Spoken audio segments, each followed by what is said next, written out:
ভারতের প্রধানমন্ত্রী নরেন্দ্র মোদী গোটা বিশ্বে শান্তির জন্য চরম হুমকি বলে মনে করা হচ্ছে।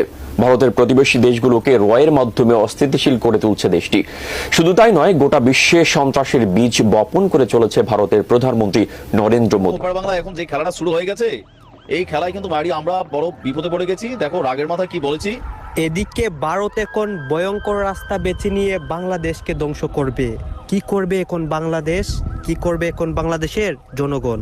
যদি বাংলাদেশের দিকে এক পা বাড়াও, আমরা সেভেন সিস্টারকে বলে দেবো, চায়নাকে বলে দেবো, চিকেন নেক বন্ধ করে দাও, সেভেন সিস্টারকে স্বাধীনতার আন্দোলনে ঝাঁপিয়ে পড়তে বলো। এতটাই সুরক্ষিত করার চেষ্টা ভারত সরকার করেছে যে এখানে Assam rifles, Indian army, BSF, West Bengal police, এমনকি আইটিবিপির মতো সংস্থাও কিন্তু কড়া পর্যবেক্ষণে রাখে। চারদিক থেকে বাংলাদেশে আক্রমণ করবে এবং বাংলাদেশ ধ্বংস করবে। সম্পূর্ণ দেখুন। পশ্চিমবঙ্গ রাজ্যের ভারত বাংলাদেশ সীমান্তে উচ্চ সতর্কতা জারি করেছে ভারতীয় সেনাবাহিনী। ড্রোন দিয়ে সীমান্তে নজরদারি চালাচ্ছে বাংলাদেশ। যুদ্ধের দাবামা কি বেঁচে গেল ভারতের সাথে বাংলাদেশের? এইমাত্র মানব জমিন পত্রিকায় যে ব্রেকিং নিউজটি আছে, সেই ব্রেকিং নিউজটি আপনাদের সামনে তুলে ধরছি। সীমান্তে তুর্কি ড্রোন মোতায়েন করেছে বাংলাদেশ, সতর্ক অবস্থানে দিল্লি। হ্যালো বন্ধুরা, আসসালামু আলাইকুম রহমতুল্লাহ। সবাই কেমন আছেন? আশা করি সবাই অনেক অনেক ভালো এবং সুস্থ আছেন। সবাইকে স্বাগতম জানাচ্ছি আমাদের আরেক নতুন ভিডিওতে। প্রতিদিনের মতো আমি আপনার মধ্যে সিরাত ফারুকি আবারও চলে আসলাম নতুন একটা ভিডিও নিয়ে। দর্শক, ইতিমধ্যে আপনারা সবাই ভিডিওর শুরুতেই টাইটেল এবং থাম্বনেল থেকে বুঝতে পেরেছেন আজকে কি বিষয়টা নিয়ে কথা বলবো। আজকে যে বিষয়টা নিয়ে কথা বলবো খুবই গুরুত্বপূর্ণ একটা বিষয়। ইতিমধ্যে ভিডিওর শুরুতে বেশ কিছু অংশ বিশেষ দেখেছেন, যে অংশ বিশেষগুলোর মাধ্যমে বুঝতে পেরেছেন আজকের ভিডিওটি কতটুকু গুরুত্বপূর্ণ হতে চলেছে। আজকের ভিডিওটি অনেক গুরুত্বপূর্ণ, তা আপনাদেরকে অনুরোধ করবো এক মুহূর্ত না টেনে সবাই ভিডিও ধৈর্য সহকারে দেখবেন। এই বিষয়টা নিয়ে আর বেশি বিস্তারিত বলবো না, কারণ বিস্তারিত বলতে গেলে অনেক লম্বা হয়ে যাবে ভিডিওটি। তাই আমি সংক্ষেপে দেখানোর জন্য আপনাদেরকে মূল আলোচনা নিয়ে যাচ্ছি। তার আগে ছোট্ট একটি আপনাদেরকে অনুরোধ জানিয়ে রাখতে চাই, সেটি হচ্ছে যে যারা আমাদের ফারুকি অনলাইন ইউটিউব চ্যানেলটিতে এখনো নতুন আছেন, প্লিজ দয়া করে আমাদের চ্যানেল সাবস্ক্রাইব করে সাথে থাকবেন। যারা ইতিমধ্যে সাবস্ক্রাইব করেছেন তাদেরকে অসংখ্য ধন্যবাদ। যারা সাবস্ক্রাইব করেন তাদের উদ্দেশ্যে একটি কথা বলবো, আমাদের চ্যানেলের সাথে দেখতে ভালো লাগবে, ভালোবাসা হয়ে যাবে ইনশাআল্লাহ। আর বেশি কথা বলছেন আমরা একটা ভিডিও প্রচারের মাধ্যমে একটু বিস্তারিত দেখে আসবো। ভারতের প্রধানমন্ত্রী নরেন্দ্র মোদী গোটা বিশ্বে শান্তির জন্য চরম হুমকি বলে মনে করা হচ্ছে। ভারতের প্রতিবেশী দেশগুলোকে রয়ের মাধ্যমে অস্থিতিশীল করে তুলছে দেশটি। শুধু তাই নয়, গোটা বিশ্বে সন্ত্রাসের বীজ বপন করে চলেছে ভারতের প্রধানমন্ত্রী নরেন্দ্র মোদী। এমন পরিস্থিতিতে কি করবে বিশ্ব সম্প্রদায়? বিস্তারিত মোহাম্মদ সোহাগ বিশ্বাসের রিপোর্টে। ভারতের প্রধানমন্ত্রী নরেন্দ্র মোদী ক্ষমতায় আসার পর থেকেই গোটা অঞ্চলের শান্তি প্রায় বিপন্ন। নিকটতম বা দূরবর্তী কোনো প্রতিবেশী ভারতের হাত থেকে নিরাপদ নয়। ভারতের সন্ত্রাসী কার্যকলাপে সবচেয়ে বেশি ক্ষতিগ্রস্ত হয়েছে পাকিস্তান ও বাংলাদেশ। ভারতের মনোবল এখন এতটাই বেড়েছে যে তারা এসব কর্মকাণ্ডের কথা প্রকাশ্যেই বলে বেড়ায়। इस चुनाव में ये अंबानी अडानी से कितना माल उठाया है। চলতি বছরের শুরুর দিকে ভারতের প্রতিরক্ষা মন্ত্রী রাজনাথ সিং এক সংবাদ সম্মেলনে পাকিস্তানে সন্ত্রাসী কর্মকাণ্ড চালানোর বিষয়টি স্বীকার করেছিলেন। রাজনাথ সিং আরএসএস এর কট্টর মুসলিম বিরোধী মতাদর্শে বিশ্বাসী। মোদির মতো তাকেও চরমপন্থা ও মুসলিম বিরোধী মনোভাবের ভিত্তিতে ভারতের চরমপন্থী মহলে পছন্দের প্রার্থী হিসাবে বিবেচনা করা হয়। কাশ্মীরে ভারতীয় সন্ত্রাসবাদ বৈশ্বিক সন্ত্রাসবাদের জন্য হুমকি হয়ে দাঁড়িয়েছে, কিন্তু নিজেদের জীবন উৎসর্গ করেও কাশ্মীরিরা আত্মনিয়ন্ত্রণের অধিকার ছাড়ছেন না। 2019 সালের 5 আগস্ট জাতিসংঘের প্রস্তাব লঙ্ঘন করে ভারত সরকার ভারতীয় সংবিধানের 370 অনুচ্ছেদ বাতিল করে কাশ্মীরের স্বতন্ত্র মর্যাদার পরিবর্তনের চেষ্টা করে। দশকের পর দশক ধরে লাখ লাখ সৈন্য কর্তৃক কাশ্মীরি জনগণের উপর অমানবিক নৃশংসতা ও হত্যাকাণ্ড চালিয়ে আসা ভারত সরকারের অপমানজনক পরাজয়ে প্রমাণিত হয়েছে যে কোনো অঞ্চল কিছু সময়ের জন্য সন্ত্রাস, গুলি এবং জবরদখলের মাধ্যমে দখল করা যেতে পারে, কিন্তু স্থায়ীভাবে জনগণের কণ্ঠরোধ করা যায় না। সাম্প্রতিক নির্বাচনের ফলাফল কাশ্মীরি বিরোধকে আরও একবার আন্তর্জাতিক সংবাদপত্রের শিরোনামের অংশ করে তুলেছে। এমনকি বাংলাদেশের প্রধানমন্ত্রী শেখ হাসিনা বাংলাদেশ থেকে ক্ষমতাচ্যুত হয়ে ভারতে আশ্রয় নিয়ে ভারত সন্ত্রাসবাদের বড় প্রমাণ হিসাবে নিজেদেরকে জাহির করলেন। কাশ্মীরিরা আবারও আন্তর্জাতিক সন্ত্রাসীবাদকে বিচারের আওতায় এনেছে এবং তাদের রক্ত দিয়ে এই লড়াইয়ের একটি নতুন রং দিয়েছে। অন্যদিকে অধিকৃত কাশ্মীরের পর ভারতীয় সন্ত্রাসের শাখা পাকিস্তান, বাংলাদেশ ও নেপাল থেকে কানাডায় ছড়িয়ে পড়েছে।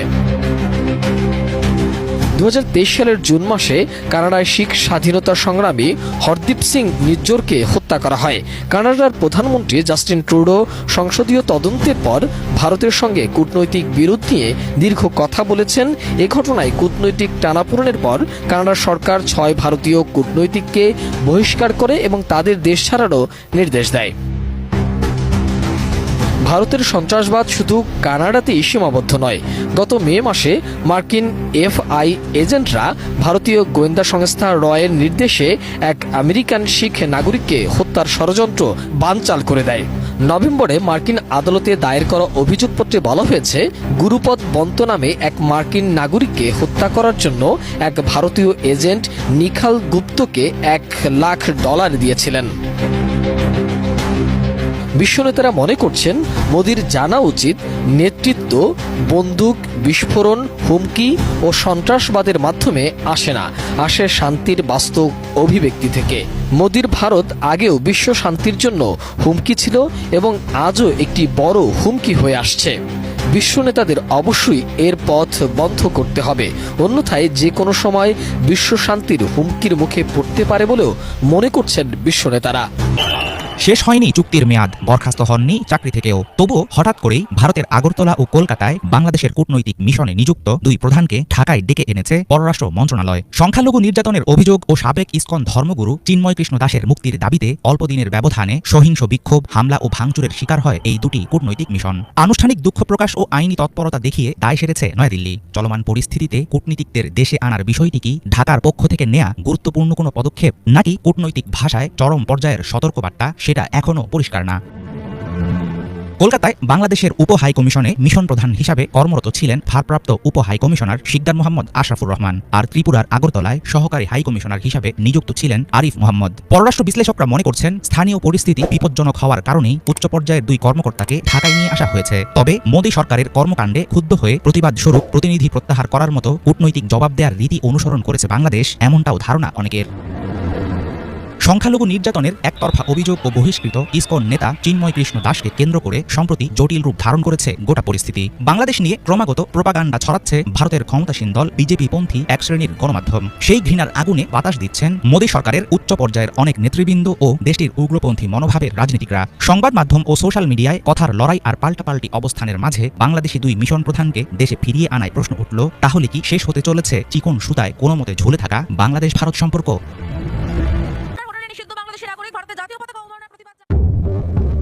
ব্যবসায়িক ক্ষতির শঙ্কায় বাংলাদেশি নাগরিকদের ওপর জারি করা হোটেল নিষেধাজ্ঞা প্রত্যাহারের ঘোষণা দিয়েছে ত্রিপুরার হোটেল ও রেস্তোরাঁ মালিকদের সংগঠন। তারা জানান, তাদের হোটেলে প্রায় 70% বাংলাদেশি যাওয়া বন্ধ করে দেওয়ায় তারা লোকসানের মুখে পড়েছেন। বৃহস্পতিবার 5 December all Tripura hotel and restaurant owners association এক বিবৃতিতে জানিয়েছে, মেডিকেল ভিসাধারী বাংলাদেশিদের তাদের হোটেল ও রেস্তোরাঁয় আতিথ্য দেওয়া হবে। এর আগে সোমবার 2রা ডিসেম্বর বাংলাদেশি নাগরিকদের ত্রিপুরার হোটেলে থাকার উপর নিষেধাজ্ঞা জারি করেছিল রাজ্যের হোটেল মালিক সমিতি। ফ্রন্ট ডেস্কে নিষেধাজ্ঞা সংক্রান্ত পোস্টার টানানোর পাশাপাশি নিরাপত্তা তল্লাশি জোরদার করার নির্দেশ দেওয়া হয়েছিল। প্রসঙ্গত, এতদিন ত্রিপুরার হোটেল ব্যবসায় বাংলাদেশিরা ছিলেন প্রধান ভোক্তা। তবে সম্প্রতি বাংলাদেশের জাতীয় পতাকা অবমাননার অভিযোগে দেশটিতে চলমান বিক্ষোভের প্রতিক্রিয়ায় ত্রিপুরার হোটেল মালিকরা বাংলাদেশিদের জন্য নিষেধাজ্ঞা জারি করেছিল, যার ফলে ব্যাপক ক্ষতির মুখে পড়েছে এসব হোটেলগুলো। নিষেধাজ্ঞা প্রত্যাহার করার কারণ হিসেবে সংগঠনটি বলেছে, জাতীয় সংবেদনশীলতা ও আতিথেয়তার মধ্যে ভারসাম্য বজায় রাখতে তারা এই সিদ্ধান্ত নিয়েছেন। এতে বলা হয়, আমরা মেডিকেল ভিসাধারী বাংলাদেশি অতিথিদের স্বাগত জানাবো এবং তাদের আবাসন ও সেবা নিশ্চিত করব। এদিকে কলকাতার চিকিৎসকদেরও সুর বদলেছে। কলকাতার চিকিৎসকদের সংগঠন ইন্ডিয়ান মেডিকেল অ্যাসোসিয়েশনও জানিয়েছে, বাংলাদেশি রোগীদের চিকিৎসা সেবা বন্ধ করার কোনো প্রশ্নই ওঠে না। সংগঠনটি আরও উল্লেখ করেছে, চিকিৎসা পেশায় জাত, ধর্ম বা দেশ কোনো বিষয় নয়, রোগী সবার আগে। এই সিদ্ধান্তের ফলে বাংলাদেশি নাগরিকরা আবার সহজেই ত্রিপুরা ও কলকাতায় গিয়ে চিকিৎসা সেবা ও হোটেল সুবিধা গ্রহণ করতে পারবেন। বিশ্বে 2024 সালের সামরিক শক্তির বিবেচনায় 145 দেশের মধ্যে 37তম অবস্থানে রয়েছে বাংলাদেশ। আধুনিক প্রশিক্ষণে প্রশিক্ষিত চৌকস সেনাবাহিনী, যারা গোটা বিশ্বে শান্তি প্রতিষ্ঠায় গুরুত্বপূর্ণ ভূমিকা রেখে আসছে প্রতিনিয়ত। দেশের প্রয়োজনে যারা নির্ভীক, দুর্বার, ক্ষিপ্র, দেশপ্রেম আর ধর্মভীরুতা যাদের অঙ্গীকার, শাহাদাত যাদের প্রিয়, তাদের চোখ রাঙানো মানেই নিশ্চিত মূর্খতা ছাড়া আর কিছুই নয়। অতীতের যে কোনো সময়ের চেয়ে বর্তমানে বাংলাদেশ সেনাবাহিনী অনেক বেশি সক্ষম, যারা দেশের সার্বভৌমত্ব রক্ষায় পেছনে হাঁটবে না। এর প্রমাণ অতীতেও রেখে এসেছে বাংলার এই দামাল ছেলেরা। বাংলাদেশের উত্তরাঞ্চলীয় জেলা কুড়িগ্রামের একটি গ্রাম বড়াইবাড়ি। 2001 সালের 18 এপ্রিল এই গ্রামে ঘটে যায় বাংলাদেশ ও ভারতের সীমান্তরক্ষী বাহিনীর মধ্যে ইতিহাসের সবচেয়ে রক্তক্ষয়ী সংঘর্ষ। সেই সংঘর্ষে ভারতীয় সীমান্তরক্ষী বাহিনী বা বিএসএফ এর 16 জন সদস্য নিহত হয় এবং বাংলাদেশের তৎকালীন সীমান্তরক্ষী বাহিনী বিডিআর এর 2 জন সৈন্য নিহত হয়। বড়াইবাড়ি গ্রামে সীমান্তের অপর পাশে ভারতের আসাম রাজ্যের সীমান্ত। ভোর 5টা থেকে 11টা পর্যন্ত বড়াইবাড়ি গ্রামে বিভীষিকা মুহূর্ত ছিল। দুপক্ষের মধ্যে প্রচন্ড গোলাগুলি হয়। প্রত্যক্ষদর্শীরা জানায় কয়েকশো বিএসএফ সদস্য বাংলাদেশের ভেতরে প্রবেশ করেছিল সেদিন। 19 এপ্রিল রাতে শুরু হলো। প্রত্যক্ষদর্শীদের বর্ণনা মতে বড়াইবাড়ি বিডিআর ক্যাম্পের 8 জন সদস্য প্রচন্ড মনোবল এবং সাহস নিয়ে প্রথম 4 ঘন্টা লড়াই চালিয়ে গেছেন। এর মধ্যে আশপাশের আরো 2টি বিডিআর ক্যাম্প থেকে আরো 20 জন সদস্য বড়াইবাড়িতে আসেন। তারা গ্রামের বিভিন্ন জায়গায় অবস্থান নিয়ে বিএসএফকে প্রতিহত করে। বড়াইবাড়িতে যখন তীব্র সংঘর্ষ চলছে তখন ঢাকায় তৎকালীন বিডিআর সদর দপ্তরের নির্দেশনায় জামালপুর এবং ময়মনসিংহ থেকে আরো বিডিআর সদস্য পাঠানো হয় কুড়িগ্রামের বড়াইবাড়িতে। ময়মনসিংহ এবং জামালপুর থেকে সকাল 10:30 নাগাদ বিডিআর সদস্যরা বড়াইবাড়িতে গিয়ে পৌঁছান। এরপর কিছুক্ষণ বিরতি দিয়ে আবারও শুরু হয় গোলাগুলি। এভাবে 18 এপ্রিল সারাদিন এবং রাত গড়িয়ে 19 এপ্রিল রাত পর্যন্ত থেমে থেমে গোলাগুলি চলে। বড়াইবাড়ি সংঘাতে 16 জন বিএসএফ সদস্যের মৃতদেহ পাওয়া যায় বাংলাদেশের সীমান্তের ভেতরে। স্থানীয় বাসিন্দা এবং তৎকালীন বিডিআর সদস্যদের দাবি ছিল সেই ঘটনায় বিএসএফ এর আরো বেশি সৈন্য মারা গেলেও অনেকের মৃতদেহ তারা ভারতে নিয়ে গেছে। তবে যে 16 জন সৈন্যের মৃতদেহ নিতে পারেনি সেগুলো বাংলাদেশের সীমান্তের ভেতরে ধান খেতে পাওয়া যায়। বিডিআরের তৎকালীন মহাপরিচালক মেজর জেনারেল অবসরপ্রাপ্ত ফজলুর রহমান 2012 সালে বিবিসি বাংলাকে দেয়া এক সাক্ষাৎকারে বলেন, ঘটনার সূত্রপাত হয়েছিল সিলেটের পদুয়াতে। সেখানে বাংলাদেশের সীমান্তের ভেতরে ভারতের বিএসএফ একটি ক্যাম্প করে দীর্ঘদিন সে জায়গা দখল করে আছে। 2001 সালের প্রথম দিকে ভারতের বিএসএফ তাদের পাশের আরেকটি ক্যাম্পের সাথে সংযোগ সড়ক নির্মাণ শুরু করে বাংলাদেশের সীমান্তের ভেতর দিয়ে। এই রাস্তা নির্মাণ নিয়ে বিডিআরের আপত্তি ভারতের বিএসএফ আমলে নেয়নি। এমন অবস্থায় বিডিআরের সেই এলাকায় তাদের একটি অস্থায়ী অপারেশনাল ক্যাম্প স্থাপনের সিদ্ধান্ত নেয়। এ সময় বিএসএফ সেখানে 6টি গুলি ফায়ার করে। এরপর তারা প্রায় 70 জনের মতো বিডিআর কাছে সারেন্ডার করে। পরে বিডিআর পদুয়ার দখল পুনরায় নিজেদের করে নেয়। তিনি বলেন, পদুয়ার ঘটনার জের ধরে কুড়িগ্রামের রৌমারী সীমান্তের বড়াইবাড়ি বিডিআর ক্যাম্প দখলের জন্য বিএসএফ বাংলাদেশের ভেতরে ঢোকে, কিন্তু বাংলার দামাল সেনাদের কাছে গোহারা হেরে লেজ গুটিয়ে পালায় তারা। সার্বভৌমত্ব রক্ষায় দেশের সেনারা কখনো পিছু হটবে না। বর্তমানে বাংলাদেশ সেনাবাহিনী অনেক বেশি আধুনিক, সাথে রয়েছে জীবন উৎসর্গ করার প্রেরণা। ভারত যদি আবারও বাংলাদেশের সার্বভৌমত্ব বিনষ্ট করার চেষ্টা করে তবে তারা হারাতে পারে তাদের সার্বভৌমত্ব ও 7 সিস্টার সহ গোটা পশ্চিমবঙ্গ। অন্যদিকে ভারতের প্রতিবেশী দেশ চীন, পাকিস্তানও সুযোগের সন্ধানে আছে, কখন তারা ভারতকে ছিঁড়ে খাবার সুযোগ পায়। চট্টগ্রামকে ভারতের অংশ হিসেবে দাবি করতে হবে। এত সাহস কোথা থেকে পায় তারা? ডক্টর ইউনূস সাহেবকে সবাই সম্মান করি, শ্রদ্ধা করি। তাকে বিএনপি সহ বিভিন্ন রাজনৈতিক দল যারা নিরবচ্ছিন্নভাবে আন্দোলনে ছিল, সংগ্রামে ছিল, যাদের দলের আদর্শিক সন্তানরা আজকে ঝরে গেছে, জনির মতো, আজকে সুমনের মতো, ফরহাদের মতো, তারাও তো সমর্থন দিয়েছে। কেন আপনারা দুর্বলতা প্রকাশ করবেন? আমরা 18 কোটির দেশ। আরে আমরা যদি ভারতে চিকিৎসা করতে না যাই ওদের হাসপাতাল বন্ধ হয়ে যাবে। আমরা যদি ওখানে কেনাকাটা করতে না যাই ওদের নিউ মার্কেট বন্ধ হবে, ওদের সুপার মার্কেট বন্ধ হবে, ওদের দোকানপাট কলকাতা এবং আশেপাশে ব্যবসা বাণিজ্য চলবে না। সুতরাং আজকে আমরা প্রত্যেকেই ভারতের পণ্য বর্জন করবো, করবো না? আজকে আমার মা বোনেরা বাংলাদেশের টাঙ্গাইলের শাড়ি পরবে, খাদির শাড়ি পরবে। আমার মা বোনেরা বাংলাদেশের তৈরি যে তাঁত, সেই তাঁতের শাড়ি পরবে। ভারতের কোনো শাড়ি কিনবে না, ভারতের কোনো জিনিস কিনবে না। যারা অবিরাম ভাবে যারা আমাদের বিরুদ্ধে মিথ্যাচার করছে, আমাদের দেশ দখল করতে চায়, চট্টগ্রামকে ছিনিয়ে নিতে চায়, তারা কখনো বাংলাদেশের বন্ধু হতে পারে না। আর ওরা যদি এই পরিস্থিতি যদি রক্ষা করতে চায়, ওরা এই পরিস্থিতি চায়, তাহলে ওদের ক্ষতি হবে, আমাদের ক্ষতি হবে না। ওরা যদি ভিসা বন্ধ করে দিতে চায় ওদের ক্ষতি হবে, কারণ আমাদের $বিলিয়ন আর পাচার হবে না। ভারত থেকে ফেন্সিডিল আর ইয়াবা বাংলাদেশে ঢুকবে না। আমরা যে সমস্ত কৃষি পণ্য আমদানি করি, রসুন, আদা, পেঁয়াজ, আমরা যদি আমদানি না করি, আমাদের দেশের কৃষকরা, আমাদের দেশের মানুষরা তারা নিজেরা উৎপাদন বৃদ্ধি করবে, আদা বৃদ্ধি করবে, রসুনের চাষ করবে, কাঁচামরিচের চাষ করবে। আমরা ওদের মুখাপেক্ষি হবে না। দেশ স্বয়ং সম্পূর্ণ হওয়ার উদ্যোগ গ্রহণ করবে দেশের মানুষ।